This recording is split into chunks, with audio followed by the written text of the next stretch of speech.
Hey guys, this is going to be a review of Shadowhunters Season 1, Episode 4, Raising Hell, which is like Magnus's big debut, I guess. And I just finished filming this entire thing and then realized that I never mentioned that I said in my review for the first episode that I was going to review the second on my blog, which I did, but I also reviewed the third episode on my blog. So there are two reviews on my blog, and my blog will be linked down below if you would like to check those out. I should have mentioned that before.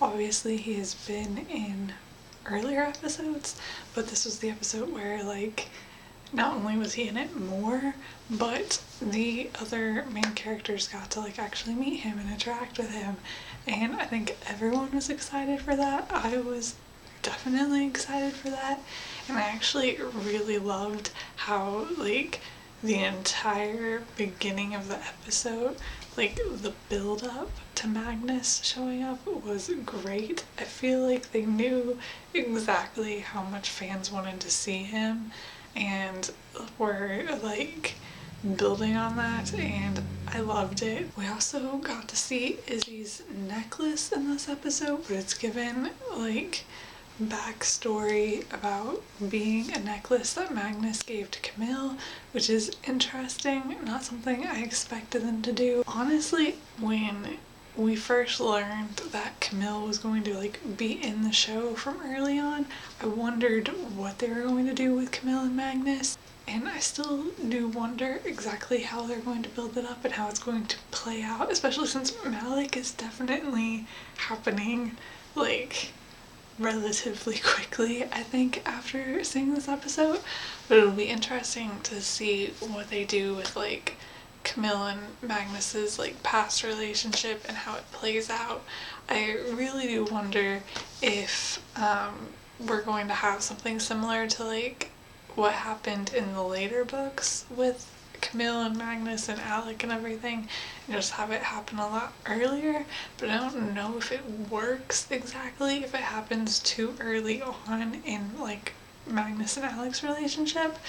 So I don't know, but it'll be interesting to see what they do with that. It'll also be interesting to see what role the necklace itself plays later on in that, because he does give the necklace to Izzy to wear later on in the episode and everything, and since it's Izzy's necklace from the books, I'm assuming she's going to continue wearing it, but I don't know if it'll play an important role with something happening with Camille or anything like that. One of the things that amuses me about these episodes is watching the characters interact after having just met, when I know how things go.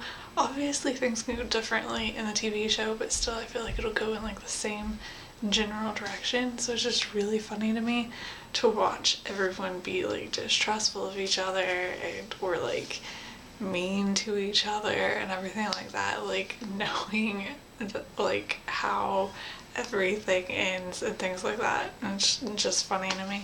With Magnus, especially in this episode, I've talked before about how frustrated I am that Clary didn't trust Luke earlier on despite knowing him and everything, which still frustrated about that.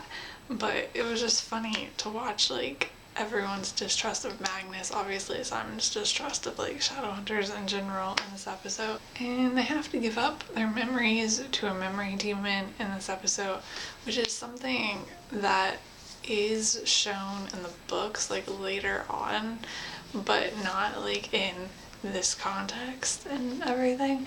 I do think it was an interesting way to for sure establish that Alec has feelings for Jace, because that is very obvious to people who haven't read the books and are watching the show now, if it wasn't before. So I do think that that was a clever way to do that relatively easily. What I don't get about that though is Jace acts so oblivious, especially in this episode, when it comes to Alec's feelings, and I don't feel that fits with book Jace, who always seemed to know, and I don't know if I like it or not, because they are supposed to be parabatai, so we should know Alec well and should know about that, but at the same time I know like, I know even in the books, I don't think of Jace as being the most perceptive to what Alec's thinking all of the time, but I don't know, that's such a huge thing that I feel like Jace should have picked up on Alec's feelings and everything, but I'm not like against them going that route in the story, because I do feel like that can work with Jace's character, like being oblivious. I just don't understand how he's oblivious. But oh my god, you guys, the best part of this episode was how much Malik was in it. Like, I was so excited for this episode, like going into this episode with him, like the first time Magnus sees Alec, and then later on, and then like Alec gets flustered talking to Magnus, and then Magnus's line, oh god, I can't even remember the exact line, but telling like Alec that there's like nothing wrong with it or whatever he says, and Alec acts like he doesn't know what he's talking about and things like that, and it's just, all of it was so great. All of it was like, I loved it. I loved it so much, and I'm so looking forward to seeing what happens with the two of them in the future episodes and everything, because I really loved it in this episode and I thought it was really great. Also though, Izzy and Magnus's interaction in this episode was fantastic. I loved that as well. I really loved the chemistry between Emerald and Harry, like in their scenes, and just the way they interacted and things like that. I thought that was great. I really do like the chemistry between a lot of the characters in the show so far. Like, I think they're doing a really good job, but I think like the standout ones for me are like Izzy and Simon's chemistry is amazing. Magnus and Alec's chemistry is amazing. Alec and Izzy's chemistry is amazing. And Magnus and Izzy's chemistry is amazing. And I realize that that's like all the same actors, but like I really love how they're doing the chemistry between those sets of characters. Not that the other, like the chemistry between everyone else is bad, it's just not like stand out to me on the same level as the others that I mentioned. And Simon spends a lot of this episode outside of what's happening with the others, because he goes home and he sees Marine, and obviously is turning into a vampire. So that is happening very quickly, because I feel like next episode, considering he like tasted the blood this episode and everything, I'm pretty sure by like next episode we can expect him to be like full-fledged vampire. And at the end of this episode he shows up at the hotel again, so obviously I think that we'll have more scenes like with him and Camille and Raphael probably like next episode, where they talk about how he's become a vampire and whatever else. I don't know exactly. But then the other big thing with Simon in this episode is that Marine admits her feelings for him, and he runs away because she cuts herself and things. I was not expecting her to admit her feelings that quickly. I don't know why, like I just figured that they would like play it out longer, especially because Marine doesn't even appear as a character until the later books as the book series goes. I am wondering, since he's already turned into a vampire, how that will actually play out for them. I do think that they will turn Marine into a vampire. I don't know exactly if I think it'll be sooner rather than later, but if she admitted her feelings in this episode, I actually feel like she's going to become a vampire relatively quickly, and then obviously that will allow her and Simon's like potential romance to play out. I don't know if I think they're going to date or not. I feel like it's a big possibility before we could like potentially get Clary and Simon dating, although I'm not even sure if they're going to do that, like have Clary and Simon date, or if they'll change that.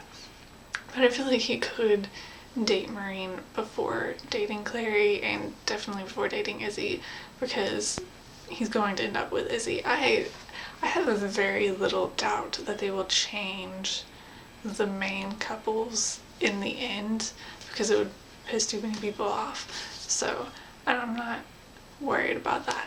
But I do feel like there's a possibility him and Marine will date now that she's older, but I don't know. I don't know exactly what I think that they're going to do. And the one last thing that's like really small, but just something I noticed in the pilot, Simon mentions being an only child, and then in this episode, Clary talks about his sister.